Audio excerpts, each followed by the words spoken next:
à tous et bienvenue au combo de la semaine. Stéphane Gonzalez avec vous, en compagnie de Max Vanout. Max, comment ça va?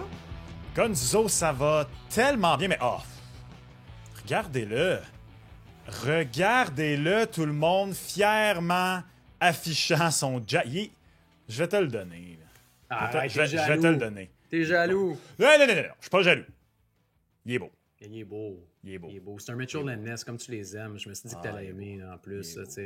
C'est un petit jacket, là, tu sais. C'est très visuel ce qu'on est en train de faire comme segment. Donc, pour ceux qui nous écoutent sur Spotify et Apple, d'abord, merci. Abonnez-vous si ce n'est pas fait sur Spotify et Apple. Il y a une fonction pour s'abonner. Donc, vous vous abonnez et vous activez le bouton de notification de contenu. Fait que comme ça, là, quand votre boy ici publie, ploum, notification, vous écoutez le combo en direct. Mais sinon, rendez-vous sur la page YouTube de Mise au jeu. D'ailleurs, on vous remercie. On a franchi les 1500 abonnés. Merci beaucoup. C'est beau, ça. Là, on se rend à 2000. Il faut se rendre à 2000 là, rapidement. Là, commande vos cousins, vos chums, vos poules de hockey, vos ligues de bière. Il y en a plein, là, tu sais. Fait que c'est facile. Là. Vous passez le mot YouTube, le combo. C'est facile, là. Comment? Voilà, tout est dit. Et si vous écoutez en ce moment en format vidéo, vous le savez, mais si vous écoutez en format audio, Gonzo porte une belle veste à l'ancienne des champions de la série américaine, les Dodgers. Des champions de la série mondiale. Non, c'est lâche-moi la série mondiale. Là. La dernière fois que j'ai vérifié, il y a une équipe au Canada. Non. Le reste, tout aux États-Unis. Série mondiale, on appelle Max. Je suis Noah Lyles, moi, dans ce... On en parlait un peu avant le début de l'émission. On s'attendait à une série un peu plus longue. J'avais pris en les Dodgers en 7. T'avais pris les Yankees, d'ailleurs. Yankees en 7. Y avait-tu une pizza là-dessus? Mais non, voyons donc, il n'y a pas de pizza là-dessus. Il mène déjà 5 pizzas à 0, puis il s'essaye d'aller chercher des pizzas. Je m'essaye pas. Tu je sais plus le compte. Je sais plus sur quoi on met des pizzas. Là, tellement c'est à sens unique, cette affaire-là. Je peux te le dire, Gonzo. Le compte de pizza, ouais. Il vient d'apparaître à l'écran pour ceux qui écoutent en format vidéo. Ça, c'est un autre. Il y a des choses qui s'ajoutent au combo maintenant à chaque semaine. C'est fou. Et là, vous voyez, 5-0 Gonzo. Je lui dois 5 pids. Ça n'a pas de sens. J'en reviens pas. Alors, vous savez, que ce soit des pizzas ou des paris, l'important, c'est de se faire un budget. Vous allez sur le Mise au jeu plus, miseaujeu.com, vous faites un budget, vous regardez un peu les paris en fin de semaine, les games, les paris de saison, si tu le hockey, si tu la NFL, si tu autre chose. Et après avoir fait votre budget, là, vous placez vos paris, puis vous comprenez que c'est quand même un jeu, que c'est du hasard. D'ailleurs, Max, tu parles de nouveautés. En plus de ces nouveautés, oui, pour le Pari Pizza, il y aura un nouveau segment en fin d'émission. On dépoussière, entre autres, un pari qu'on faisait à l'époque où cette émission était une émission de télé. Et on va ramener des souvenirs aujourd'hui. On ramène des souvenirs dans la poche, Gonzo. Le pari le plus... Est-ce qu'on peut l'appeler le pari le plus sécuritaire? Non, le plus pari facile. Le plus sécuritaire. non, ça, j'aime pas ça. Je fais exprès. Tu suggères la facilité après un si beau message. Non, moi, j'aime pas ça. Moi, je ne suggère pas... Comment t'as dit, toi, le pari le plus... sécuritaire. Ouais, j'allais dire le plus évident. Mais il faut faire attention. Vous savez qu'on joue avec ça aussi. Ce sont nos choix parce que quand on regarde les cotes puis que c'est attirant, puis là, on se dit, voyons, il me semble c'est... Des fois, quand c'est trop beau, il faut faire attention. Oui, mais on va en choisir un pour vous quand même. Et on va faire l'envers de la médaille aussi, Max. Oui, exact. Et donc, ça, c'est le... Comment est-ce qu'on l'a appelé déjà? On se tient loin. En anglais. Merci. On se tient loin. Je l'avais juste en anglais dans ma tête. C'est ce qui se passe. Ça n'a pas de bon sens. C'est ça, travailler en anglais, Max. Ouais, c'est ça. So Franglish. You know, it's completely amazing. Non, mais peux-tu croire, hier, justement, là, ça, on aurait dû faire ça. Là, je vous salue, Marie. Là. J'ai eu une bonne semaine, OK? J'ai eu une bonne semaine. Mercredi, tout est rentré. 4 en 4, toutes des cotes au-dessus de 2. Hey, moi, je pense que c'est mercredi que j'ai eu un 4 en 4. Écoute, j'avais fait un petit combo en dessous 3.5 tirs au but pour Jack Eichel parce que Jack, il tire plus. Jack passe. Il tire plus. C'est Marc et Yvan qui lance. Exact. Donc, c'était combo ça avec moins de 3.5 buts pour les Red Wings. C'est rentré. Puis j'avais pris 3 négligés LNH. Je ne me souviens plus lesquels, mais 3 négligés LNH. Il y a beaucoup de négligés qui rentrent. Encore cette semaine, moi, je pense que j'ai eu le Wild qui était négligé contre les Pingouins avec Marc-André Fleury. Buffalo a gagné. Je ne sais pas si c'est dans le même match. Buffalo a gagné contre Détroit aussi. En tout cas, il y a eu beaucoup de négligés qui sont rentrés. Puis j'ai frappé quelques buteurs aussi cette semaine. Entre autres, hier, Cole Caulfield était 2,60 contre les Caps. C'est sûr qu'il avait donné juste 19 lancers aux Rangers.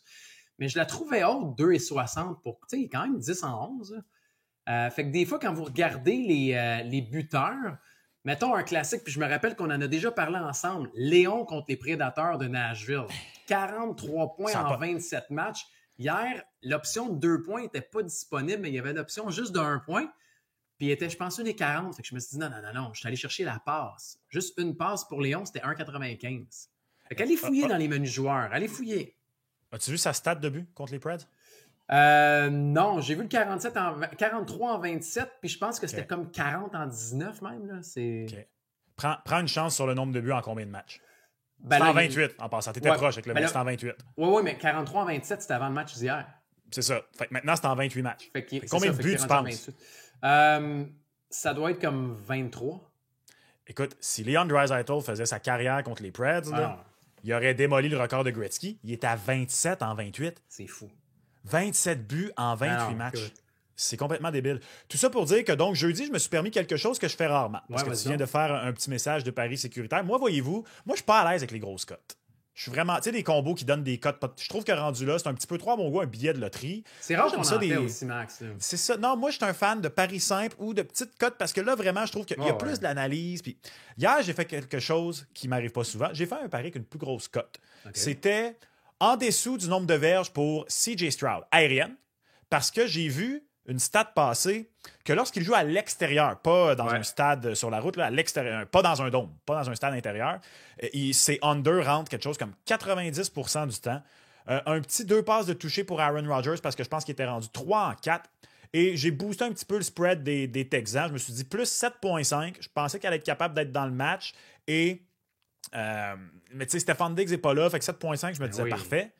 Écoute, sur la dernière séquence du match, quand il arrive à la ligne de 10, d'abord, au début de la séquence, j'étais comme, faudrait qu'il aille marquer, puis que j'aille besoin d'un pass interference, puis d'une longue course sur un troisième essai, là, mettons, où est-ce qu'il fait des œufs brouillés. Ça arrive. Il s'amène à la ligne de 10, je suis comme, ben voilà, ils s'en vont marquer un touché. Ils vont ramener ça en dedans de 7,5. Première fois de ma vie que je fais un pari, je pense que ma cote était de 9. Ça va rentrer. Quand même! Ils vont pour le botté de placement puis l'onside kick. Oh non. C'est sûr, je me fais niaiser. Moi, là, c'est pour ça que des fois, dans les paris de joueurs, dans la NFL surtout, et non pas dans la LNH, en fin de match, là, ça peut tellement mal virer en étant frustrant. Là, Mais c'est un bon call pour CJ Stroud en plus, parce que, tu sais, on parle de Diggs, mais Collins aussi n'est pas là. Fait que t'as Tankdale puis that's it. Puis c'est le jeu au sol avec Mixon. Fait que puis on savait qu'hier, ça allait être avec un peu plus de jeu au sol. Fait que non, c'est une belle touche. C'est une belle touche. Hey, juste avant d'aller dans le vif du sujet, Gonzo, nouvelle promo sur Mise au jeu. Nouveau concours. On aime ça, les concours. On aime les concours. On est des gars de concours. Nouveau concours, donc, sur Mise au jeu plus. À gagner 3 expériences sportives uniques. Donc, soit un match des Alouettes, un match du Canadien ou à l'Omnium de tennis. Il est vraiment écrit comme ça là, sur le site de Mise au jeu, Omnium de tennis. Donc, peut-être qu'on n'a pas les droits pour mentionner le commanditaire du dit Omnium de tennis. Fait qu'on ne le dira pas. On va dire que c'est à Montréal. On va dire que c'est à Montréal. On va dire que c'est à Montréal. Ouais. Tu peux empocher également 1000 $ avec ça pour participer, Gonzo. C'est simple. Tu t'abonnes à l'infolette Jeux en ligne. Le lien va être dans la description de cet épisode sur YouTube. Et à partir de maintenant, là, nous enregistrons le 1er novembre. Donc, à partir de là, c'est en cours, c'est commencé. Là. Jusqu'au 5 janvier à minuit. Fait que c'est long, ça. Là. Vous avez le temps. Vous n'avez qu'à enregistrer un pari de 5 $ sur Mise au jeu et vous êtes inscrit et vous courez la chance de gagner un des forfaits VIP canadiens, Omnium de tennis, Alouette. Je l'ai dit dans cet ordre-là volontairement parce que je trouvais ça drôle de finir par Alouette. On a les droits. C'est facile. C'est super facile. Et d'ailleurs, on a vécu une belle expérience unique comme ça l'année dernière avec des gagnants aussi au Canadien. Alors, au plaisir de peut-être vous croiser dans cette expérience VIP. C'est vraiment un beau traitement VIP en plus. Ouais. Je ne sais pas si c'est à la même place, là, je vous avoue, mais si c'est à la même place, ce que Gonzo vient de dire, c'est le fun parce que c'est la vue d'oiseau sur la galerie de presse. Et moi, je vous avoue, en tant que nerd, je suis un grand fan. Il y en a qui aiment moins ça. D'abord, ils ont peur des hauteurs, fait que c'est bien correct, je respecte ça. Oui, mais dans celle-là, c'est quand même bien protégé. Oui, mais le vertige, on ne contrôle pas ça. Tu ne contrôles pas. Mais moi, j'aime ça. Moi, j'aime tellement ça, la vue d'oiseau. Là. Moi, une des choses qui m'avait le plus impressionné, c'est Sidney Crosby en warm-up. Quand il fait ses petits dangles là, sur le long de la bande. Et ça, je suis très nerd, là, mais regarder des déplacements latéraux de gardiens quand il n'y a pas de rondelle, là, juste en échauffement. Là, moi, je me souviens entre autres de Vasilevski. Là, tu regardes les patins, tu regardes les jambes, c'est comme. Il me semble que les pieds ne bougent pas. C'est quasiment Michael Jackson un peu. Là, c'est phénoménal. Puis, tu vois, moi, pour les joueurs, par contre, moi, je te dirais que pour le jeu ensemble, j'aime ça la vue d'oiseau, mais sinon, c'est d'être près de la glace. Moi, la première fois que j'ai été près de la glace comme ça, j'en revenais pas de la vitesse. Vitesse d'exécution, la vitesse des joueurs, le rythme d'une rencontre. On dirait que quand tu es haut, tu le ressens peut-être moins. Comprendre. Mais quand tu es proche, moi, je me rappelle la première fois que j'ai vu, puis je sais que c'est un de tes préférés d'ailleurs, là, Sergei Fedorov. Quand je l'ai vu patiner pour la première fois, là, je me rappelle d'être proche de la glace comme ça. Puis j'ai regardé Fedorov, j'ai dit, mais mon Dieu, quel beau joueur à regarder. Regarde, ça fait je ne sais pas combien d'années, Max, puis j'en me rappelle encore aujourd'hui. Ah, c'est drôle, hein, parce que. Puis je trouve ça intéressant ce que tu dis, parce que c'est vrai que moi, j'aime beaucoup la vue vol d'oiseau un peu. Tu sais, quand on est sur la galerie de presse en tant que membre des médias, ton rapport au match n'est pas le même. T'es vraiment plus dans ta tête, moins en tant que partisan. C'est le jeu d'ensemble aussi, tu sais. Tu veux voir quand il se dessine, quand il se construit. C'est ça, tu vois des choses que tu vois pas ailleurs. Parce que là, t'as vraiment, c'est comme être à NHL, dans le fond. T'as la manette dans les mains, mais t'as juste pas le contrôle. Mais c'est drôle que tu parles de rapidité et tout ça, parce que moi, je me souviens, la première partie que j'ai été tout près dans ma vie, c'était le Cavalier et Saint-Louis étaient encore... en fait, il faudrait regarder, là, mais c'était le match après que Lars Eller a marqué 4 buts. Ouf. Je me rappelle de ça parce qu'à chaque fois qu'il touchait la rondelle, les partisans étaient comme ouh. Mais bref, c'est contre le Lightning de Tampa Bay. Fait que je sais pas, moi j'étais peut-être 5, 6, 7e rangée. Mon père et moi, on avait eu la chance, on s'était fait donner des billets. Et fait que pendant l'échauffement, j'avais pu descendre le long de la bande. Tu sais, j'ai quand même, je pense, 16-17 ans à ce moment-là. Tu sais, je suis fin ado, début adulte, mais le Cavalier, on est côté Lightning, le Cavalier pendant l'échauffement, tu sais, à un moment donné, il vient juste se mettre debout, dos à moi à côté, tu sais, comme en moment de réflexion, peu importe. Puis il arrive, là, puis, tu sais, en plus, il est sur patin. Puis je le regarde, je suis comme, il est gigantesque! Oh, il est énorme! C'est fou! Fait que ça m'avait vraiment marqué, là, j'ai la date, Max. Là. J'ai la date. Ben, j'ai pas la date exacte du match contre le Lightning, mais j'ai la date exacte du match de 4 buts de Lars Eller avec les Canadiens de Montréal. D'ailleurs, est-ce que tu te rappelles, c'était contre quelle équipe? Les Jets. Ouais, bravo. Merci. C'était le 4 janvier 2012. 2012? Alors, toi, c'était janvier 2012. Ouais, janvier 2012. Fait que j'ai 20 ans. J'ai 20 ans à ce moment-là. OK, quand même. Tu vois, on a dans les souvenirs aujourd'hui quand même. C'est incroyable. Commençons, tiens, Max, avec... puis on va aller chez le Canadien de Montréal. On parlait de matchs qu'on a vus au Centre Bell. Le Canadien va revenir au Centre Bell parce que cette semaine, il est sur la route en fin de semaine et on va parler du match contre les Pingouins. Mais avant... c'est sûr que ce n'est pas un bon début de saison pour le Canadien de Montréal, quoique il est quand même 4-6-1 au moment de l'enregistrement, ce qui n'est pas catastrophique, mais c'est plus la manière dont le Canadien joue qui inquiète bien du monde. On va cibler un joueur en particulier, Max, parce qu'il y en a un qui marque des buts malgré tout ça, puis son nom, c'est Cole Caulfield. Puis on en a parlé au début de la saison parce que son plus et moins du total de buts était à 29,5.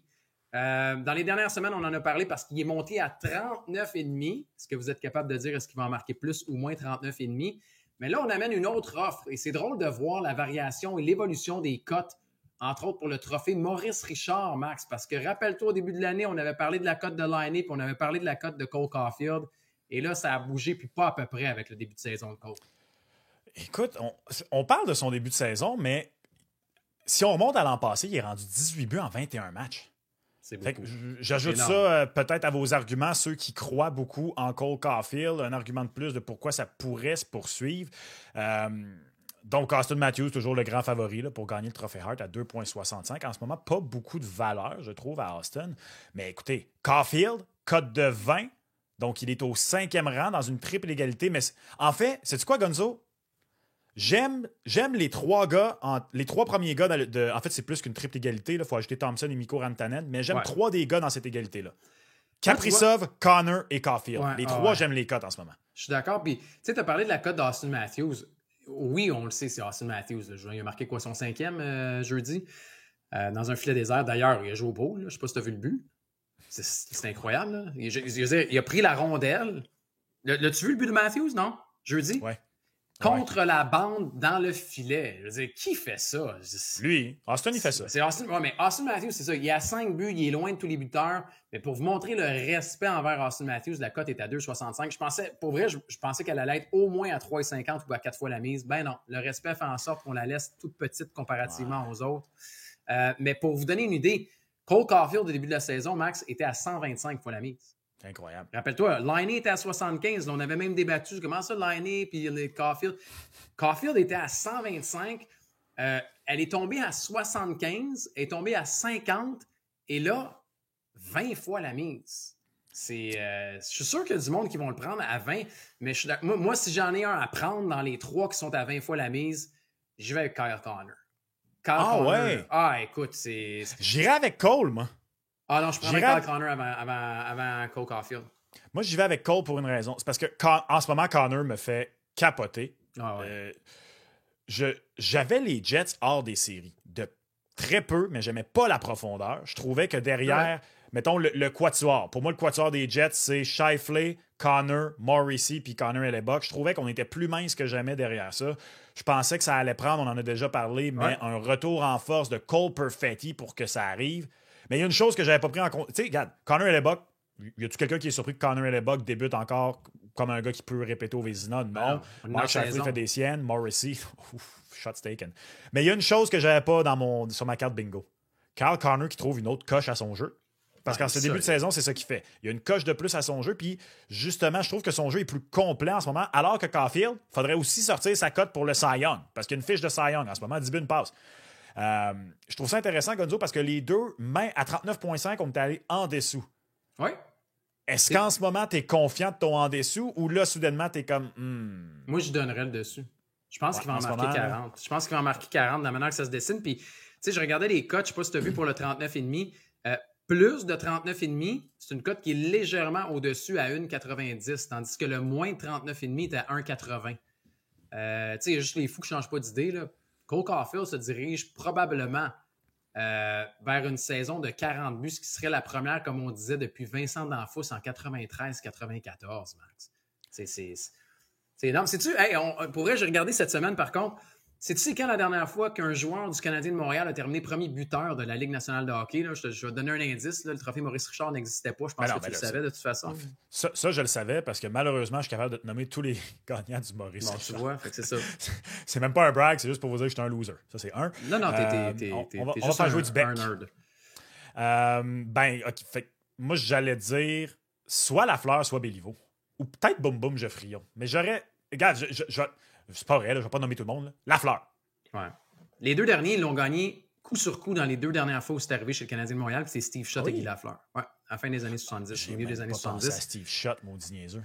Mais deux saisons consécutives. Steve Shutt, puis après, ça a été Guy Lafleur, puis c'est les derniers. Ça fait beaucoup trop longtemps, de toute façon. Mais, tu sais, moi, je suis pas en train de dire, en tout cas, je ne parlerai pas pour toi, que Cole Caulfield, je ne prendrais pas Cole Caulfield pour gagner le Maurice Richard. Je pense pas qu'il va le gagner parce qu'il y a quand même de grosses pointures en avant de lui, là.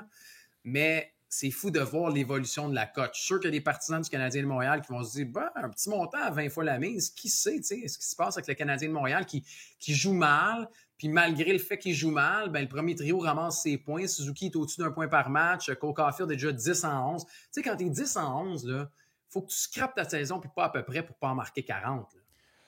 Oui, et il y en a même qui vont ajouter que si le Canadien est éliminé rapidement, on va peut-être se mettre à jouer pour le Maurice Richard de Ticole. Me permets-tu de faire l'avocat, le pour et le contre? J'ai dressé le pour et le contre. Okay? Du Maurice Richard? Maurice Richard, mais aussi le 40 buts. OK, vas-y. Parce que, je vais être honnête, sur le 40 buts, je suis de ton bord. Moi aussi, là, 18 en 21. On est rendu à un quart de saison sur un pace de 60. C'est fou, là, pareil, ou tout près de 60. Le pour, c'est que tout rentre. Ça n'a aucun sens. Je viens de le dire, il est à 18 en 21. Ah, mais tout rentre, Max, mais c'est pas vrai par contre, parce que son volume de lancer est plus bas que l'année passée. Puis même Cole en parlait cette semaine, puis il a dit mon volume n'est pas le même parce que maintenant, puis pour vrai, tu vois que le gars, je comprends qu'on parle pas beaucoup positivement du Canadien de Montréal, mais c'est intéressant ce qu'il disait parce qu'il disait avant, si j'y allais au volume, souvent, oui, mais ça se retrouvait que soit que c'était en dehors du filet, soit que c'était ailleurs, et je redonnais la rondelle à l'adversaire. C'est rare qu'on entend quand même Cole Caulfield dire des choses comme ça. Fait qu'il est conscient que quand il tirait et qu'il n'y avait pas d'angle, souvent, il faisait juste donner le puck à l'autre équipe. Oui, mais t'as raison. Mais on sait que c'est ça son arme. Il a été repêché pour ça, marquer des buts. Fait que là, en théorie, il est en train de devenir le joueur qu'on pensait qu'il allait être. Et il marque pas juste des buts sur tir sur réception. Là. On dirait que, je veux dire, il va jamais devenir Zach Hyman ou Brandon Gallagher, là, mais il a aussi un peu appris à se battre un peu plus pour ses buts. Ça, c'est un peu le oui. Le non, c'est que il a un historique de blessure. L'an passé, c'est sa première saison complète dans la Ligue nationale de hockey. Là, je suis en train d'avoir l'air niaiseux parce qu'il y a 2 semaines, je t'ai dit son 30%, il va pas le maintenir. Il l'a augmenté, il est rendu à 31%. Je peux pas croire qu'il va finir quelque part entre 25 et 30%, mais c'est possible. Là, c'est intéressant ce que tu viens de dire sur le volume de tir qui est effectivement plus bas. Les tentatives de tir, pas les tirs cadrés, les tentatives de tir. 2022-2023, c'était 6,39. L'an passé, c'était 6,87. Cette année, à date, c'est à 5,45. Fait que c'est bien la citation puis l'intelligence. Ceci étant dit, il faut qu'il maintienne un pourcentage très élevé s'il veut se rendre là, en tirant moins. Ce qui est bien correct. On l'a dit, il y a un bon tir. Fait que pour moi, ça, c'est le pour et le contre. En ce moment, je penche pour le 40, mais c'est parce que le Maurice Richard de nos jours risque encore de se gagner à 55. Exact. T'en as, mettons, là-dedans, puis tu te dis... à la limite, Sam Reinhart, qui a eu une saison de fou l'année passée, il est à 35 fois la mise. Celui qui a le plus de buts cette année avec Nico Hischier est à 35 fois la mise aussi. Il y a des joueurs potentiels sur la liste qui peuvent être vraiment payants et vraiment intéressants. Puis, moi, les blessures me le font dire. Regarde, on va parler de McDavid là, bientôt. Les blessures, il faut faire... Quand c'est des plus et moins saisons chez les joueurs, des fois, c'est un petit peu dangereux comme pari. Contrairement à des paris d'équipe, mettons, où les équipes continuent à amasser des points ou pas. Quand c'est des joueurs, s'ils sont blessés, ben, tu meurs avec. À l'heure actuelle, ma stratégie Maurice Richard, ça sera un petit montant sur Kirill, un petit montant sur Connor et un petit montant sur Cole. OK, tu prendrais les 3 à 20 fois la mise, tu vois. Ouais, moi, je trouve que j'aime vraiment ça. Le petit montant sur Austin Matthews ne vaut pas la peine. Vaut pas la peine du tout. C'est quasiment le contraire. Il faudrait que tu mettes quasiment un gros montant sur Austin. Ouais, je dirais non. Ça donne rien. Mais Kyle Connor, j'aime ça. Puis Kaprizov, on va peut-être le renommer, mais j'irais peut-être plus pour le trophée Hart. Ou Lars Ross, qui sait? Qui sait? Parce qu'on va en reparler dans le prochain segment. Mais avant, Max, ça, c'est un pari qui est populaire à chaque année. Et là, on a mis pression et on l'a eu. Parce qu'on est rendu qu'on a du poids puis pas à peu près. On les fait travailler dans les bureaux d'Auto-Québec à mise au jeu. C'est malade. Mais je pense que c'est grâce à toi. Pourquoi? T'as un petit peu un look d'un rappeur West Coast des années 90 en ce moment. Mettons, quand toi et moi, là, aujourd'hui, là, tu fais plus peur. J'ai l'air de ton gérant, propre, puis... Ouais, mais toi, t'es clean cut, pas de casquette, c'est pour ça, là. C'est incroyable. J'ai des bons hair days cette semaine. Je sais pas ce qui se passe, mais je suis aller pendant que ça passe. Ben oui. Parce qu'après, ça part vite. Ça commence, oui. Je le confirme. Mais, ouais, je comprends. C'est vrai que je fais un peu NWA, là, je te dirais. Je fais un peu NWA. Quand même, avec l'Halloween cette semaine, c'est pour ça, j'imagine. Ouais, c'est ça. Mais premier entraîneur à perdre son poste dans la Ligue nationale de hockey, c'est un classique dans les bureaux de mise au jeu à chaque année. Et on aime bien s'amuser avec ce tableau qui est ô combien chargé, je devrais dire, Max, parce que les entraîneurs sont là. Puis je peux te confirmer qu'il y en a une gang qui pense qu'à Montréal, il faudrait peut-être faire un changement d'entraîneur, ce qui est très hâtif, à mon avis, c'est un commentaire éditorial. Mais on sent surtout que Saint-Louis a signé une prolongation de contrat cet été, si je ne me trompe pas. Puis que le Canadien est en reconstruction et ci et ça et ça. Mais c'est correct. Je veux dire, le partisan a le droit d'avoir sa frustration. Puis nous, on est là pour les écouter de toute façon. Ouais. Mais sur la liste, on voit que Martin Saint-Louis est quoi? Au 7e rang? Au 7e rang, à égalité avec Patrick Roy, avec une cote de 14 fois la mise dans la Ligue nationale de hockey. Patrick Roy, franchement, un peu de sérieux. Hey, déjà 4 blanchissages des Highlanders contre eux en 10 matchs? Non, blague à part, Gonzo, d'abord, je suis content parce que je suis retourné au 28 octobre lorsque Mise au jeu l'a publié initialement. Ouais. Mon choix était Mike Sullivan des Pingouins de Pittsburgh. Il était à ce moment-là 3e avec une cote de 5,5. Il est maintenant, la cote apparaît à votre écran si vous écoutez en format vidéo. Et pour vous, votre bénéfice en format audio, il est maintenant favori à 4. Je maintiens mon choix de Mike Sullivan. Ceci étant dit, Gonzo, est-ce que Sidney Crosby, hier, avec ses 2 buts, Sidney Crosby a décidé... Il a appelé Carey. Il a dit « Hey, Carey, je sais que t'es pas retraité, mais un peu, là, mais comment tu faisais pour traîner un club sur ton dos pendant 10 ans sans te casser les vertèbres parce que je pense qu'il va falloir que je commence à faire ça un petit peu. Fait que Sid, il a pris le club, il l'a mis sur son dos, bang! Un beau but dévié en temps réglementaire, puis quel but en prolongation! Vintage Sidney Crosby. Je pense qu'il a un petit peu acheté du temps à son entraîneur, mais Gonzo, pour 2 raisons. Moi, j'ai 2 raisons pourquoi je maintiens Mike Sullivan. Un, je pense que tu peux pas rater les séries 3 ans de suite à Pittsburgh, ou du moins être si loin des séries. Tu vas les rater. Conjugué, c'est le 2e entraîneur qui a le plus d'ancienneté avec son équipe actuelle, à moins que vous comptez aussi l'ancien temps de Lindy Ruff, maintenant qu'il est de retour à Buffalo. Mais il y a juste John Cooper qui a plus d'ancienneté que lui. Ouais. Il va peut-être célébrer ses 9 ans à la barre des Pingouins en décembre, Mike Sullivan. Fait que c'est la switch facile à faire sauter. Moi, je le blâme pas du tout. Moi, en fait, je blâme Ron Extall pour les insuccès des Pingouins. Je blâme même pas Kyle Dubas. Je blâme Ron Extall. Max, Kyle Dubas est coupable aussi. Non. Kyle Dubas a fait du mauvais travail. Je veux dire, je comprends qu'il y a eu des pressions de Sidney Crosby et autres, mais tu n'aurais jamais dû aller chercher Rick Carlson. Il y a des moves que tu as fait que tu n'aurais pas dû faire en tant que Kyle Dubas. C'était où déjà? C'était-tu un sketch de SNL, le fameux gif de Childish Gambino, de son vrai nom, Donald Glover. Excusez, je cherchais pendant un certain temps le vrai nom de Childish Gambino. Où Donald Glover rentre avec des boîtes de pizza tout content puis il découvre la pièce en feu. Je m'en rappelle pas. Ça, c'est Kyle Dubas quand il est arrivé à Pittsburgh. Il est arrivé avec les pizzas, mais la pièce était déjà en feu. Là. Ben, d'un, lui, au moins, il les a amenés, pizza, contrairement à toi. Et de 2, on s'est pas vu! Ça fait 6 mois qu'on on se parle comme ça tous les vendredis, mais on se voit pas. Je sais qu'on se voit pas. T'es trop occupé. Tu travailles en anglais maintenant, c'est pour ça. Mais. Allô, Tom, excuse. Appelle tes producteurs là, de ton Rose parce que c'est le mien en ce moment. Merci Tom. Ouais. Il est un peu moins vulgaire, je te dirais, par contre. Si tu veux, c'est un jour, on est sur une autre plateforme, peut-être que je pourrais le faire plus vulgaire. Mais c'est pas grave, Max. Mais je suis d'accord avec toi sur Mike Sullivan, puis je suis d'accord avec toi sur Ron Extall. Ron Extall a fait un travail de schnout avec les Penguins de Pittsburgh. Quand à chaque année, tu as quand même la pression du noyau. Tu sais, le Big Three à Pittsburgh, là, que ce soit Crosby, Le Temps ou Malkin, à chaque année, qu'est-ce qu'ils faisaient? Sacrifier un choix de premier tour pour aller chercher de l'aide. Un allié pour Gino, un allié pour Sidney Crosby. Ça marchait pas. On l'a tellement fait souvent qu'on paye, on paye le coup aujourd'hui. Là. On n'a pas eu Je pense qu'en 2013 et 2023, tu as eu 2 choix de premier tour chez les Penguins de Pittsburgh. Tu peux pas essayer de renouveler avec un plafond salarial quand tu n'as pas de choix de premier tour qui débarquent. Puis à travers tout ça, tu as eu des choix quand même qui sont venus t'aider, des choix plus tardifs comme Tristan Jarry ou comme Jake Gensel. Fait que c'est un bon choix, Sullivan, qui d'ailleurs n'a pas été l'entraîneur de Kyle Dubas. Le Dubas, on lui a donné les clés, puis écoute, les clés de la ville au complet. Fait qu'éventuellement, il va vouloir placer aussi son homme, Kyle Dubas. Ouais, non, je trouve que les éléments sont trop là. Puis quand je regarde les autres bons candidats. Jim Montgomery commence à être intéressant. Puis là, la débâcle des Bruins, écoute, Jim Montgomery était à 15.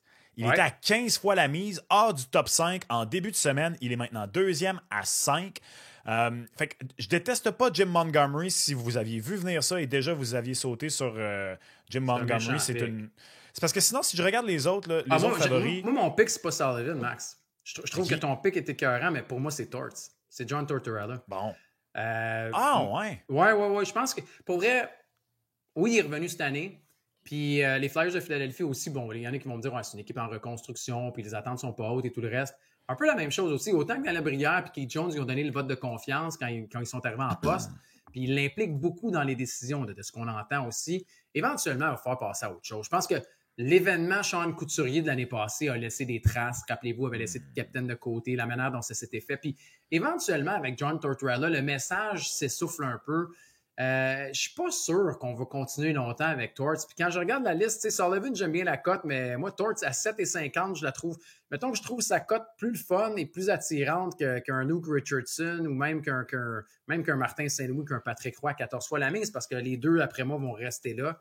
Mais je pense que j'irai avec Torts si c'est pas Sullivan. Sais-tu pourquoi moi j'aime moins la candidature de Torts? Pourquoi? C'est que pour premier entraîneur-chef congédié, je pense que souvent, il faut une équipe qui pèse sur le bouton panique. Ouais. Donc, une équipe qui a des attentes. Qui a des attentes, je comprends. Et pour cette... Je suis d'accord que Torts pourrait être congédié cette année si jamais la chaîne débarque vraiment. Puis là, on veut épurer un peu l'atmosphère pour le reste de l'année. Mais je pense pas, dans l'optique du premier congédié, j'aime mieux Sullivan, Montgomery. J'aime même Andrew Brunette à Nashville. Quand on pense à ça, là, pour vrai... Là, non, ça n'a aucun sens. Jim aucun Montgomery, sens, mais... Mais je veux dire, au moment de l'enregistrement, les Bruins de Boston ont la même fiche que le Canadien de Montréal après 11 matchs. Mais Jim Montgomery, honnêtement, je pense pas que ça va être lui, là, mais il payerait vraiment pour les gars en haut. Je m'excuse là, parce que on a mal géré le dossier de Jeremy Swayman.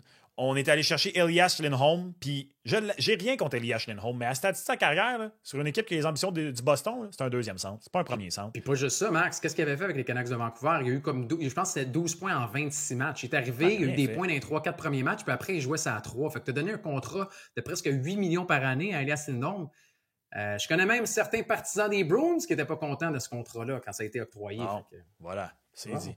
Fait que moi, je surveille les équipes qui ont des attentes et qui ne sont pas en train de les remplir. Andrew Brunette à Nashville est un bon choix aussi, à mon avis. Fait que c'est pour ça, moi, c'est les éléments que je prends en considération. Tu vois la différence, hein, quand même, ça tombe facilement, même en première colonne, ça tombe rapidement à 40 fois la mise. Ouais, une courte liste de candidats premium, puis après, ben, tu sais, mettons que pour vous, là, à la maison, je n'irais pas pour le coup de circuit dans cette catégorie parce que, mettons, ceux de la colonne du milieu et même ceux de la colonne de droite, ça m'étonnerait beaucoup que ce soit un de ceux-là qui tombe. Là. Je sais que des fois, vous visez le grand chelem. Celle-là, je passerais, mettons. Bien d'accord. Si vous voulez viser, je ne sais pas moi, Craig Berube, bonne chance. Ben non, c'est ça. À moins qu'il y ait des Mike Babcock dans son placard, là. Je vois pas ce qu'il pourrait ça serait une méchante curve, par exemple. Puis là, tu veux pas nécessairement viser ce gars-là, mais s'il y en a un dans les autres colonnes qui a un Mike Babcock derrière la cravate, ça pourrait être une raison. Et ça pourrait être très payant, mais c'est très, très faible comme probabilité. La manière que tu as commencé ta phrase, je pensais que tu allais nommer quelqu'un qui avait... J'étais comme, qui a potentiellement un Mike Babcock? J'étais en train de regarder ma liste, j'étais comme, de qui il parle? Ah non, écoute, j'en ai pas, j'ai rien. J'aimerais ça t'en sortir un. J'ai comme, non, j'ai rien derrière la cravate. Et je porterai vraiment de cravate de toute façon. Hey Max, une autre offre aussi qui... puis, tu sais, c'est une nouvelle aussi qui a fait beaucoup réagir. On a parlé de Léon au début de l'émission. Connor McDavid et sa blessure. D'ailleurs, la bonne nouvelle, c'est qu'il est de retour sur la glace. On parle d'une absence de 2-3 semaines. Est-ce que son absence de 2-3 semaines fait en sorte que pour toi, il ne gagnera pas le Hart Ross qui est remis au meilleur pointeur de la Ligue nationale de hockey? Il ne gagnera pas le Hart Ross, il ne gagnera pas le Hart. Ah, ouais. Même le Hart Ross? Non, mais là, c'est parce que s'il manque ne serait-ce que 8 matchs. Ouais, 8-10 games à peu près.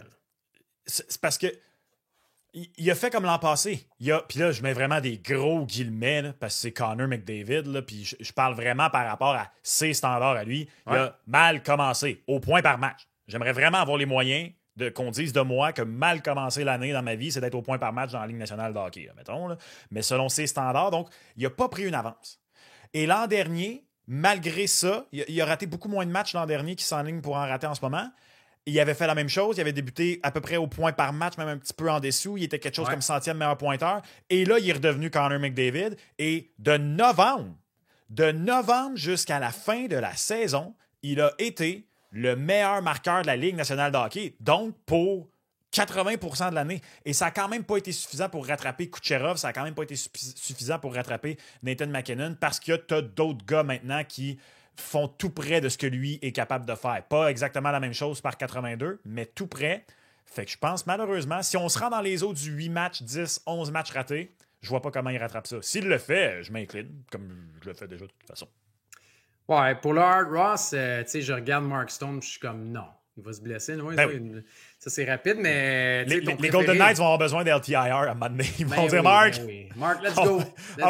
C'est ton moment. Une petite blessure au dos. Là. Penche-toi donc ramasser mon crayon, Mark. Ah, clac, fini. Merci. Cale Makar, Nathan MacKinnon, des classiques aussi pour le Hart Ross. Là. Et il y en a un autre dont on a parlé aussi, puis je sais que tu l'aimes bien, puis je l'ai parlé pour le Trophée Hart. Kirill Kaprizov, il est à 6 fois la mise pour le Trophée Hart, remis au joueur le plus utile à son équipe. Est-ce que Kirill Kaprizov, on ne l'inclut pas dans la conversation avec les McDavid, avec les Draisaitl, avec les McKinnon, avec les autres? Il l'est. C'est juste qu'il joue dans un marché qui est pas mal moins... Il y a moins de projecteurs sur le Wild du Minnesota, mais si ce gars-là joue dans un gros marché, oublie ça. C'est pour ça qu'il va aller à Chicago, d'ailleurs. Ça ferait peur. Ça ferait peur. Je comprends que McKinnon et McCarr ne jouent pas dans des gros marchés, mais il y a peu de gens, mettons, qui ne se couchent pas le soir pour regarder le match du Wild du Minnesota. Puis, il y a une bonne chimie avec Zuccarello. C'est une bonne équipe, le Wild. Pour vrai, Kirill Kaprizov, c'est un des joueurs les plus électrisants de la Ligue nationale de hockey. Mais c'est parce que Colorado, sans être un gros marché, puisqu'ils sont arrivés, ont eu un historique rapide. Puis, fait que c'est comme Tampa. D'un point de vue, Tampa, c'est pas un gros marché, mais c'est un peu... Bon point. Ben ouais. Fait que, il y a ça aussi. J'aime beaucoup Kaprizov. Moi, je vais te nommer, à l'heure actuelle, là, qui je pense qui pourrait être nommé cette année. Un des deux entre Cooch et McKinnon. Je pense que ça va se faire. Cale Makar. Et je vais être honnête avec toi, Gonzo. J'ai osé aujourd'hui. Ah oui? Petit montant sur Cale Makar. L'an dernier, en décembre, et c'est toi qui m'avais convaincu d'ailleurs. Là, tu parles du Trophée Hart, là. Ouais, Trophée Hart. Ouais. Juste avant, avant, t'es allé tôt, toi, je me rappelle. Sur Nathan McKinnon. Au début de sa séquence phénoménale, je me souviens plus sa cote. Mais je pense que c'était 25, Max. Ah ouais, quelque chose comme ça. Ah ouais. Et elle s'est mise à chuter. Et il y a ça qui est intéressant maintenant sur Mise au jeu plus, il y a l'encaissement anticipé. Donc, si un joueur comme... Si Cale Makar se maintient où il est, là, sa cote va chuter. Et là, peut-être, moi, c'est ce qui m'est arrivé l'an dernier avec McKinnon. Là, je me souviens pas c'était quoi ma mise. Là. Je ne mets pas des gros montants de toute façon parce que ce n'est que pour le plaisir. Je me fais un budget et je le respecte. Mais là, soudainement, sans m'offrir le 25... Tu sais, Mise au jeu m'offrait l'équivalent d'un 5, une cote à 6, après ça, un 8, un 10. Là, plus ça rapprochait, plus ça devenait intéressant. Et moi, j'étais convaincu. J'étais comme, non, je veux dire, honnêtement, s'il le donne à Kucherov, rendu là, je vais lever le doigt d'honneur à la Ligue nationale de hockey. J'écrirai au manque de respect envers ce que McKinnon a fait. J'étais convaincu. Et il a fini par le gagner.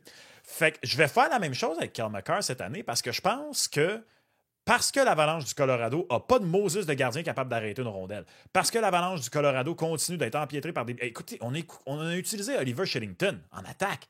Ça n'a pas de bon sens. Ouais, mais Max, Ross Colton et Miles Wood sont même plus là. Fait que tu étais déjà privé de ton top 6. Puis là, c'est rendu qu'en profondeur aussi, c'était trio 3 et 4, tu as des blessures. Tu sais, Ross Colton jouait sa première ligne aussi, là, en l'absence de Lekkonen, de Drouin, Nishushkin. L'Avalanche n'a plus de profondeur, fait que je pense que ça va être pris en considération.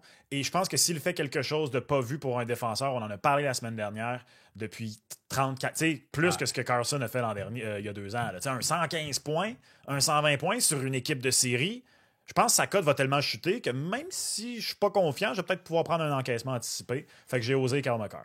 Ben, de mémoire, comme ça, la dernière fois, on en a parlé, je pense qu'il était à 25 ou à 20, Cale Makar. Fait que là, de 14 fois la mise, tu vois, il chute encore. À chaque semaine, il va chuter. Là. Ouais. Et le troisième nom, et là, ça j'ai hâte de t'entendre là-dessus. Ah, là, tu y vas dans la colonne de droite, hein? Est-ce que j'y vais dans la colonne de droite? Attends un petit peu. Nous, là, sur le visuel qu'on a, il y a juste il y a 2 colonnes. Là. Ça commence à 50 fois la mise, là, à droite. Là. Ouais, non. Ah, ben oui, j'avoue, colonne de droite. Excuse. Il y a effectivement 2 colonnes, dont une de droite. C'est parce que d'habitude, il y en a une autre à droite de celle-là. Ça marchait dans ma tête. Je vais pas dans la colonne de droite, mais tout près. Non. OK. S'il faut que c'est pendant l'absence de Connor McDavid que les Oilers retrouvent leur rythme et que Leon Draisaitl continue de faire ce qu'il a fait contre les Prédateurs de Nashville et que sur une séquence de 10 matchs, il passe du 19e rang chez les pointeurs où il est présentement, se ramène dans un top 5, je pense que Leon Draisaitl va avoir de l'amour et il peut s'insérer dans la discussion. C'est un très bon pick. C'est un très bon pick. 25 fois la mise. Là. 25 fois la mise, c'est énorme. Et d'ailleurs, quand on parlait du trophée Hart, on ne l'a pas mentionné. Dans le Maurice Richard, plutôt. Quand on l'a parlé du Maurice Richard, on ne l'a pas mentionné, Léon. Mais Léon à 16 fois la mise, ça pourrait être quelque chose. On a rapidement mis de côté Léon, le marqueur de but. Pourtant, son tir balayé en avantage numérique est un classique. Passe la gratte. Ben oui. Je veux dire, j'aimerais ça qu'il fasse le ménage chez nous, mais son tarif horaire est très dispendieux. Tu peux profiter en ce moment d'un rabais, hein, parce que l'an prochain, le tarif monte. Il a envoyé un message à ses clients. Oui, c'est vrai. Ça, augmentation drastique de 40% l'an prochain. L'année prochaine, ça rentre au poste, puis pas à peu près. Mais Léon est un bon pick.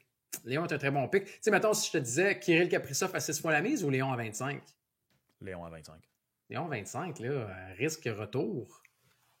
Très bon. Kirill est un très bon choix. Le Wild, moi, j'ai le Wild en série. Et donc, ne serait-ce que par transitivité de ma propre logique, le Wild en série avec une saison de 125 à 130 points de Kirill, ce qui est possible.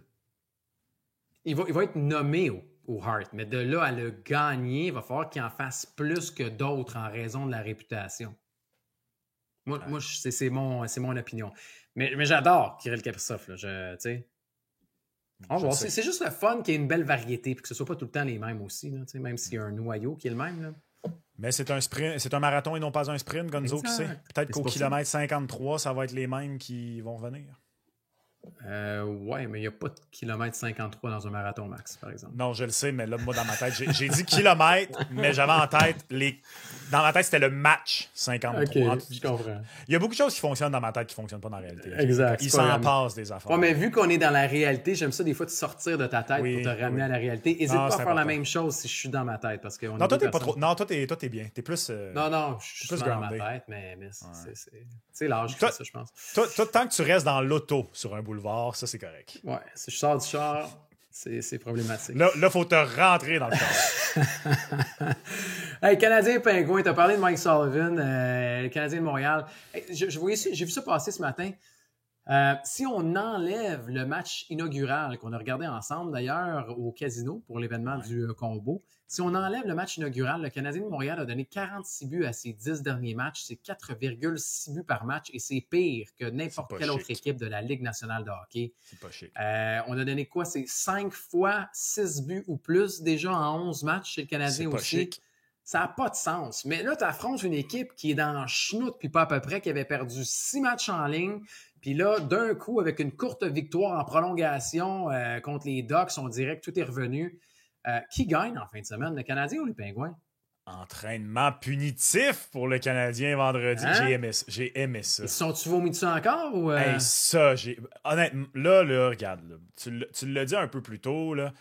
Ça appelle à la démission, au congédiement de Martin Saint-Louis. Bravo, Martin. Moi, ça là-dessus, j'ai pas beaucoup de côté vieille école, tu me connais, là. Mais ça là-dessus, je vais être vieille école, puis j'ai adoré voir ça. Ben, j'ai eu des images de Gordon Bombay après le match des Mighty Ducks contre l'Islande dans Mighty Ducks 2. Splendide. Je m'excuse. Avec une cote de 2,5, après un entraînement punitif comme ça, je me laisse tenter. Oh. La cote est si belle et la victoire sera si gaie. Victoire du Canadien de Montréal avec une cote de 2,5 face aux Pingouins.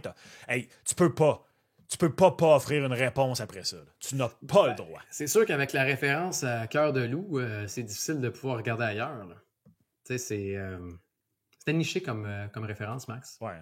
Mais je l'ai capté quand même. C'est l'objectif. Et je peux pas tout le temps être offert comme ça sur un plateau d'argent. Il faut que je te fasse travailler. Oui, mais je travaille. C'est juste voir si mon esprit est encore là. Mais j'avoue que le 2,50 est attirant. Et d'ailleurs, vous le savez, hein, sur Mise au jeu plus et miseaujeu.com, on veut rehausser la cote du Canadien de Montréal pour vous offrir la cote la plus payante quand vous prenez le Canadien de Montréal cette année. Et d'ailleurs, le CH a été négligé pour la majorité, si ce n'est pas la totalité des matchs cette saison. Ah, aussi, je te le confirme, pour tous les matchs. Il y en avait un où j'hésitais. Non, même contre Saint-Louis, ils ont tous été... Oui, et contre Philadelphie sur la route également. Ouais. Alors, 2,50, c'est beaucoup. 1,55, je trouve que ça ne vaut pas la peine. Malheureusement, tu sais, mettons, si je n'avais pas regardé les cotes, je prenais les Penguins de Pittsburgh. Là que je vois la cote, je suis comme, c'est pas super comme cote. Je pense que j'irais dans le plus de 6,5 buts parce que défensivement, on a énormément de problèmes de chaque côté. OK, les Penguins ont seulement donné un but jeudi aux Ducks d'Anaheim, mais tu sais, c'est rare. Et en plus, les Penguins ont lancé 45 fois contre les Ducks? S'ils lancent 45 fois contre le Canadien de Montréal, d'après moi, il y en a au moins 3-4 qui vont rentrer. Donc, je prendrais le total de buts. Sais-tu pourquoi je ne prends pas le Canadien, Max? Parce que si j'ai à prendre deux équipes en déroute, je vais mettre plus mes billes sur Crosby, Malkin, Le Temps que sur les jeunes du Canadien. Ce qui a du sens. Mais c'est deux équipes très imprévisibles, fait que j'irais peut-être fouiller ailleurs. Est-ce que c'est plus de 3,5 buts pour Pittsburgh? Est-ce que c'est le total de buts? Mais le plus de 6,5 pour moi à 1,83, je trouve que c'est un terrain qui est très confortable. Ouais. Écoute, moi j'ai osé le total contre les Caps jeudi soir. Ouais. Puis je n'étais même pas stressé à 0-0 en deuxième période. Puis comme de fait, ça fait boum, boum, boum, boum, boum, boum, boum, boum. Hey. Tout a déboulé d'un coup. Mais t'as raison. Moi, honnêtement, c'est la combinaison cote. C'est parce que il y a une chose que j'ai aimé dans le vomi, là. Et c'est ça que je trouve particulier en ce moment, parce que... Pris comme ça, c'est vraiment bizarre comme phrase, mais tu la réécouteras, tu vas voir. Il y a vraiment une chose que j'ai aimée, une seule chose que j'ai aimée dans le vomi. J'allais dire, la beauté de la chose, c'est que c'est moi qui monte ce podcast, sauf que je monte pas vraiment le podcast. Le Frank, c'est pas, ça va être dans le podcast. Enlève pas ça au montage, le Guy Lepage, ça va faire. Jésus. D'ailleurs, maintenant, tout le monde en parle, les lives aussi. Oui, c'est ça. Bref, la seule chose que j'ai aimé dans la tempête de caca qu'a été la 3e période, puis c'est ça que je trouve particulier de la saison du Canadien. Mettons qu'en ce moment, tu ne la suis pas, OK? Tu regardes ça, là, puis on te donne des éléments. Nick Suzuki au-dessus d'1 point par match. Cole Caulfield, 10 buts en 11 matchs. Mike Madison à 9 points en 11 matchs. Lane Hudson avec 2 passes hier, il est rendu à 7, si je ne me trompe pas. Josh Anderson et Brendan Gallagher, je pense que tout le monde aurait acheté leur performance en début d'année si on avait dit Brendan Gallagher va être à 4 buts ou un pace d'au-dessus de 20. Josh Anderson va s'être trouvé une niche comme joueur de 3e trio, désavantage numérique. On va dire, la saison va quand même bien. L'objectif du Knicks doit être là. Puis il a mis Tom Wilson, c'est faux fun. Tu aurais dit, oh, OK, en plus, je veux dire, il a retrouvé ses épaules. Donc tout le monde se dirait, mais oui. Tu dis, non, parce que la défense, en tout cas. Fait que c'est ça que je trouve particulier. Mais justement, moi, ce que j'ai aimé dans le 3e, là, j'ai aimé voir David Savard en 5 contre 3 manger 3 pucks dessus, puis encore rentrer sur une jambe. Puis j'ai pas regardé, mais probablement que Pat McAfee a encore parlé de lui aujourd'hui. Et j'ai aimé voir Josh Anderson, qu'on voit plus faire ça.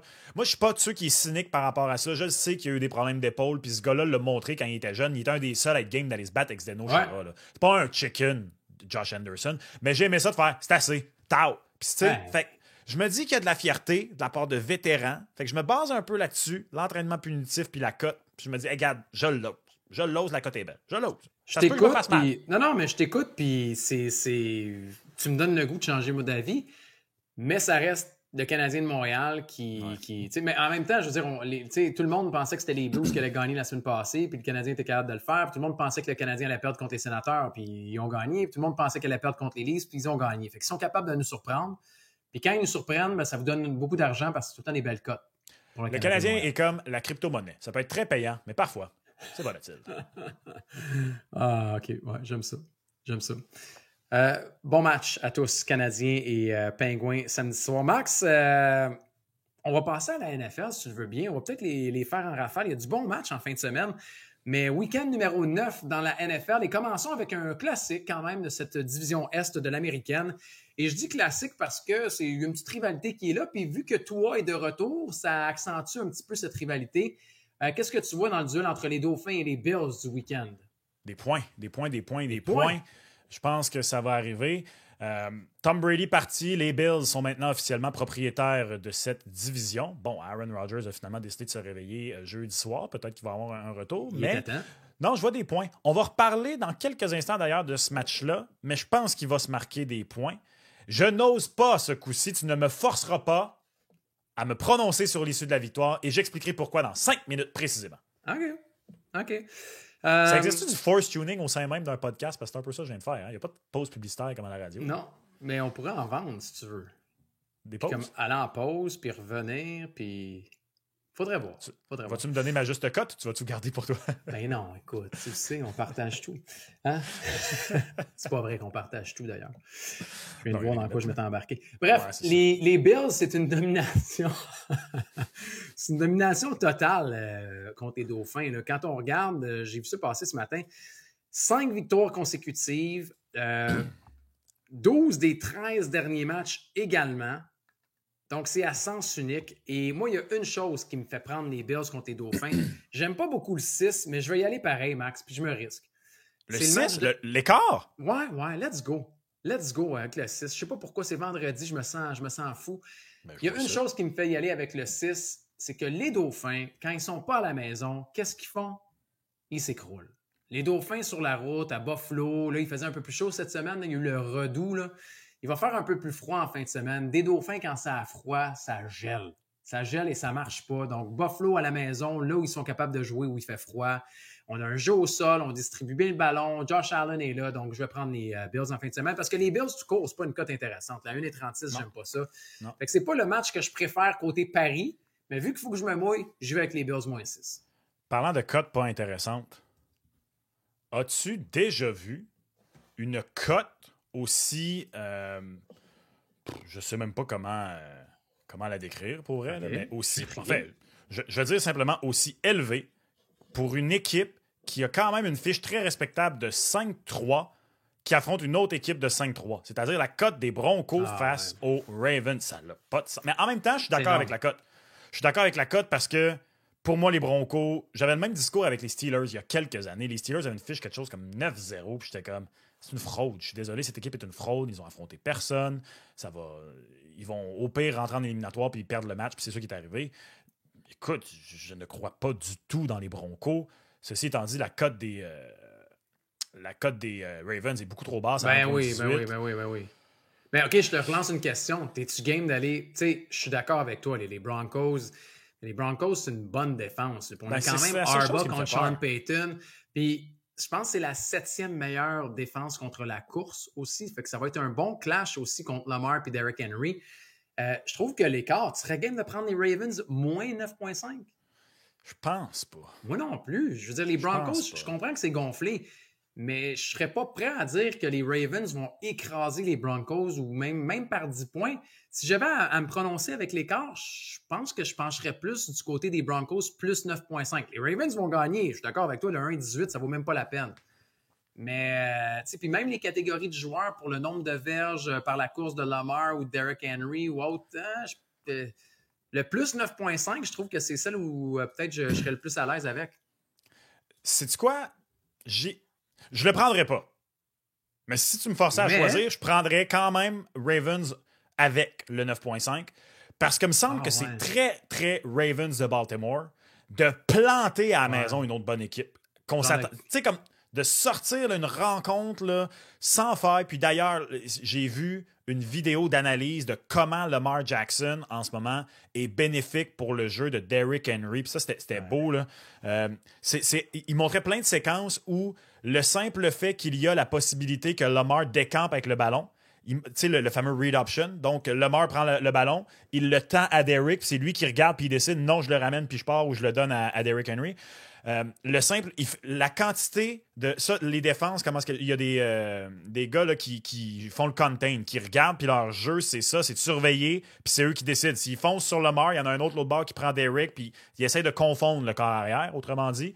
Puis le simple fait, Lamar fait geler tout le monde et il ouvre des autoroutes. Sa simple présence ouvre des autoroutes, puis même passer la trentaine, s'il y a un gars qui peut, presque au sens propre, démolir un joueur défensif, peu importe sa charpente, à 1 contre 1, c'est King Henry. Puis je pense que malgré ce que tu viens de dire sur la défense des Broncos, ça, c'est la chose qui m'encourage à me dire que peut-être que c'est l'année que les Ravens en éliminatoire vont être à surveiller. Oui, ils ont besoin d'une tertiaire, par exemple. La bonne nouvelle, c'est que Bo Nix, c'est pas le meilleur passeur, quoi qu'il s'est amélioré aussi au cours des dernières semaines, mais comme tu disais, pas contre des adversaires qui ont... Mais la tertiaire des Ravens doit s'améliorer. Là. Tu peux pas embarquer en éliminatoire avec une tertiaire comme ça. Sinon, le reste, pas pire. Mais il y a des gros morceaux qui sont partis en défensive aussi pour les Ravens. Alors, bon match Broncos, Ravens. Et dans l'autre duel qui aurait été différent avec un Jordan Love en santé, là, les Lions et les Packers, Max. Est-ce qu'il y a quelqu'un qui peut arrêter les Lions? Ben, peut-être les Packers. La bonne nouvelle, c'est qu'on n'est pas en Thanksgiving. Là, je me souviens, l'an passé, les Lions m'ont fait dans les mains face aux emballeurs en Thanksgiving dans mon Survivor. Ils étaient à la maison. Je suis 99% sûr de ça parce que ma première règle de Survivor, c'est de toujours prendre des équipes à domicile. Et les Lions m'avaient fait dans les mains, puis il me semble qu'ils s'étaient fait planter par Jordan Love. Mais tiens de le dire, par contre, Jordan Love n'est pas au sommet de son art. On n'est pas non plus en Thanksgiving. Le Lion se mange à la Thanksgiving, apparemment. Il me semble qu'il mange tout le temps des volets. Il faut dire qu'historiquement, les Lions n'étaient pas bons. Puis ils jouent toujours la Thanksgiving. Ils sont bons. Là, pour vrai, moi, je saute sur les Lions moins 3. Lions moins 3, let's go. Lambeau me fait peur, mais pas tant que ça. J'embarque avec toi. Moins 3 aussi. Oui, c'est la meilleure attaque complète de la NFL, les Lions, avec... Tu sais, tu as un monstre à 2 têtes dans le champ arrière, tu as une attaque aérienne, la défensive tient le coup malgré l'absence d'Aiden Hutchinson. Puis je comprends que les Packers, c'est une bonne équipe. Là. Puis même avec Malik Willis, ils sont 2-0. Mais les Lions, d'ailleurs, on en parlera la semaine prochaine peut-être. Mais tu sais, il y a beaucoup de gens, puis je trouve qu'ils méritent peut-être pas assez d'accolade, mais il y en a qui commencent à booster la candidature de Jared Goff pour le titre de joueur le plus utile à son équipe. Je suis tellement content pour ce gars-là, d'ailleurs. Parenthèse de 30 secondes. Parce que, soyons honnêtes, au moment où ils ont fait la transaction, ça a été une très bonne transaction pour les Rams. Ils ont gagné le Super Bowl avec Matthew Stafford, rien à redire. Mais je suis content parce que Jared Goff, évidemment, je ne le connais pas, contrairement à Aaron Judge, qui est mon bon chum. On l'a découvert la semaine dernière. Exact. Demande à Aaron, il va t'arranger ça. Là. Exact. Mais ça reste un méchant bon Jack. Puis je suis content pour lui que lui aussi, là, en ce moment, tout le monde a eu son compte. Les Rams, ils étaient all-in pour un Super Bowl. Là, ils l'ont eu. Puis les Lions de Détroit, soudainement, sont meilleurs qu'ils ne l'ont jamais été avec Jared Goff, qui lui aussi connaît de très, très bons moments. Alors, content pour lui. D'ailleurs, on va être exactement au milieu de la saison. Fait que oui, peut-être que la semaine prochaine, ça va être le bon temps pour ressortir les futures. Ouais. D'ailleurs, un dernier petit mot, Gonzo, avant de... As-tu aimé le déguisement de Macaulay Culkin? J'ai adoré. Qui s'est déguisé en Joe Burrow. En Joe Burrow. Pour ceux qui ne le connaissent pas, c'est bien sûr Macaulay Culkin, c'est Kevin McAllister. Et plusieurs disent que Joe Burrow ressemble à Kevin McAllister. Alors, il a pris la balle au bon, il s'est déguisé. J'ai aimé ça entendre aussi également. Puis là, il y a du monde qui se paye la gueule de Joe Burrow parce qu'ils disent qu'il se déguise à chaque semaine, là, parce qu'il arrive avec des accoutrements un peu excentriques et exubérants. On lui a posé la question cette semaine à Joe Burrow, est-ce que tu aimes l'Halloween? Il a dit non, c'est une fête que je déteste, j'aime pas ça me costumer. Puis là, tout le monde faisait OK, Joe. OK, Joe. Non, il a le droit d'aimer la mode. Là. Ça n'a pas de bon sens. Ben oui, mais c'est quand même, en tout cas, tu le sais, c'est normal. Là, dès que tu portes des espadrilles fluo, regarde Lainé, qu'est-ce qu'il a fait au match du Canadien de Montréal. Ben oui, mais au hockey, on s'y attend. Le hockey, c'est conservateur. Le hockey, c'est... Ben oui, mais... Ça a un manche en balai, là où je pense. Là. En tout cas, t'as raison. T'as raison, mais moi j'aime bien Joe. Laisse-toi. Le problème là-dedans, c'est que quand Joe arrive comme ça, le monde chiale, puis quand Joe gagne, il arrive comme ça, il n'y a personne qui chiale. J'ai peur pour les Raiders, d'ailleurs, cette semaine. J'ai adoré la quote de Joe Burr et ça m'a fait sauter, d'ailleurs. J'ai osé, la cote était sensationnelle, c'est très risqué, mais j'ai osé le petit tigre au-dessus de 8,5 victoires cette année. Regardez leur cédule. Là. It's doable. Il faut que ce soit 7-9 puis ça commence en fin de semaine contre les Raiders. De toute façon, les Raiders en fin de semaine, c'est 31e, je pense, dans la NFL pour le jeu au sol. Fait que c'est une bonne nouvelle pour la défense des Bengals qui arrête absolument rien. Ils vont le faire. Ils arrêtent absolument rien. Max, un nouveau segment au combo. Oui. Oui, on y va et on ramène, on dépoussière. Ce segment qui s'appelait Dans la poche. Dans la poche. Dans la poche, c'était... Ouais. Dans la poche, c'est le pari le plus sûr ou le plus facile, entre guillemets, pour toi ce week-end. Tu vas piger où? J'y vais sur la côte ouest. J'y vais à Los Angeles où tu portes le jacket Gonzo, mais j'y vais avec les Kings. Les Kings invaincus à domicile. Les Kings qui accueillent les Blackhawks de Chicago. J'aime ça. On joue bien à la maison. La cote va pas être particulièrement attrayante, j'en suis convaincu. Donc, peut-être la mettre dans un petit combo. Mais Kings à la maison contre les Blackhawks de Chicago, là, oui, je suis très à l'aise avec ça. Ouais, en fait, c'est quoi? Pour bonifier la cote, Kings à la régulière, tiens, à 3 issues. Kings à la régulière. Bravo. Puis souvent, ça, c'est un petit truc. Hein? Quand vous savez, mettons, quand vous n'êtes pas à l'aise d'y aller par 2 buts, mais que vous n'aimez pas la cote de l'équipe, allez-y avec l'équipe à la régulière. Vous allez la booster. Si vous dites non, ça ira pas en prolongation ce match-là, mais par 2 buts, des fois, ça peut être moins attirant. Quand on le met à la régulière, ça peut gonfler la cote. Et j'aime mieux à la régulière que moins 1,5. Moins 1,5 est encore plus attrayant, mais c'est parce que moins 1,5, tu sais jamais. Des fois, tu vas peut-être être dépendant du petit but filet désert ou quoi que ce soit. À la régulière, t'es que là, Anakin, pas le temps de niaiser. Moi, je suis game d'y aller. Dans la poche, j'y vais cette semaine avec un moins 1,5 et je prends les Rangers de New York à la maison contre les Islanders. Let's go par 2 parce que tout court, les Rangers, c'est pas assez payant. Là. C'est beau être un dans la poche. J'ai pas le goût de vous donner un 1,18 fois la cote. Salutations à Pat Laprade, qui était l'expert à l'époque là-dedans. Les Highlanders, déjà 4 blanchissages contre eux cette saison. Ils marquent pas de but. Les Rangers en marquent à la tonne. Les Rangers ne donnent pas grand-chose non plus. Je pense que la défaite contre les Caps cette semaine également va shaker un peu les Rangers. Alors, je suis à l'aise dans la poche. Rangers, MSG, par 2 buts contre les Highlanders. J'aime ça. Et surtout une équipe qui ne marque pas contre un gardien qui est en quête de 11 millions. J'embarque. 12. Ouais, dans ce coin-là, en tout cas. Sinon, l'inverse, Max, et l'envers de la médaille, on se tient loin. Tu te tiens loin de qui, de quoi, de comment et de pourquoi cette semaine? J'ai vendu mon punch il y a 5 minutes. Ouais. Moi, je me tiens loin de Dauphin Bills. Parce que la tête à 100% est du côté des Bills. À 100%. Ouais. Mais le retour de... Tu sais, la semaine dernière, le retour de Tua n'a pas été suffisant pour propulser les Dauphins vers la victoire, mais ça a été suffisant pour qu'on regarde ça et qu'on se dise « Ouais, OK, là, c'est les vrais Dauphins un peu plus, ça a plus d'allure. » Mais tu le dis, ils sont sur la route. Ma tête au grand complet est avec les Bills, mais les Dauphins sont tellement dans une situation précaire. Les matchs de division, ça fait toujours peur. C'est très souvent des bons matchs. Je trouve que la cote des Bills n'est pas attrayante pour le money line. Et j'ai peur que les Dauphins, dans le pire des scénarios, couvrent l'écart de points. Mais, en même temps, ma tête est 100% côté Bills. Donc, qu'est-ce que je fais dans ce temps-là quand je suis complètement confus? Je me tiens loin de ça. Je me tiens loin de ce match-là. Des points seront marqués, mais je me tiens loin de l'issue du match. Tu vois, c'est intéressant que tu aies pris « on se tient loin d'un match que d'une équipe ou d'un joueur ou de quelque chose ». Fait que ça peut être pris à plein de niveaux. D'ailleurs, oui, la semaine dernière, les Dauphins l'ont échappé, mais ils étaient où? Ils étaient à la maison. Ils étaient à la maison. Les Dauphins sur la route, c'est autre chose. Max, je me tiens loin cette semaine des Cowboys de Dallas. Des Cowboys de Dallas. Ils affrontent les Faucons, oui, mais ils ne gagnent plus. Dak collectionne les interceptions. On n'a pas de jeu au sol. La défensive est méconnaissable complètement. C'est trop imprévisible ce qui se passe. Jerry Jones fait des plaques. Les Faucons ont marqué quoi? Au-dessus de 30 points dans 3 de leurs 4 derniers matchs. Je sais que les Cowboys ont absolument besoin de ce match-là en fin de semaine, mais j'y crois pas assez, alors je me tiens loin des Cowboys de Dallas. C'est bizarre, hein? Mes écouteurs sans fil ont vraiment, là, comme il y a eu des zones. Fait que t'as dit quoi au début? On se tient loin. T'as-tu dit 7 semaines? Ouais, j'ai dit 7 semaines. Parce que, je veux dire, on se tient loin des Cowboys tout le temps quand on est brillant. Là, je dis ça de même. Salutations à toutes les personnes que je connais qui sont fans des Cowboys de Dallas. Louis Cola, Richard Labbé, Pat Friolet. Ah ouais, Pat Friolet aussi, fan des Cowboys. On se tient loin des Cowboys en tout temps. Je suis désolé, pas juste ça.